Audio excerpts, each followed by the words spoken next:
Nagpapatuloy ang paghahanap sa isang batang lalaki na inanod sa creek sa kasagsagan ng malakas na ulan sa Caloocan. Yan ang unang balita live ni James Salutin. James, may senyales na ba?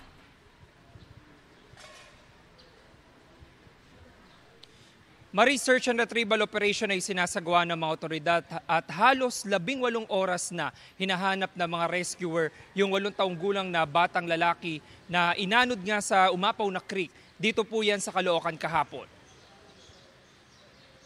Umaasa naman po ako doon.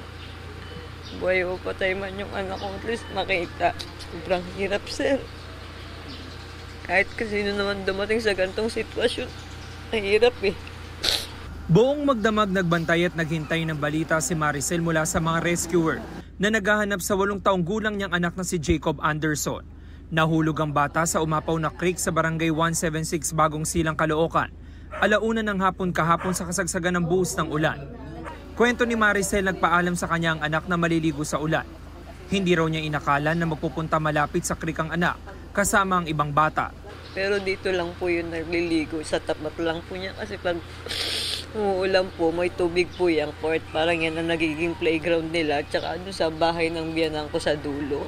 Naaya lang po siya talaga. Naaya lang siya nung isang bata.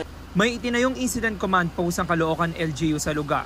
Kahapon nasuyod na raw ang bahagi ng ilog na nakadugtong sa creek. Muli itong susuyurin ng mga otoridad ngayong umaga. Search and retrieval operations nang sinasagawa ng mga otoridad. Samantala, Maris, bago mag-alas 7 ngayong umaga ay nagkaroon ng briefing yung mga rescuer dito sa Incident Command Post at hinati sila sa 3 grupo at sila'y bumalik na doon sa ilog. Nakipag-coordinate na rin ang Caloocan LGU doon sa counterpart nila na CDRMO sa pinakamalapit na bayan sa probinsya ng Bulacan para tumulong na rin sa paghahanap doon sa 8 taong gulang na bata. Yan ang unang balita mula rito sa Caloocan. Ako po si James Agustin para sa GMA Integrated News.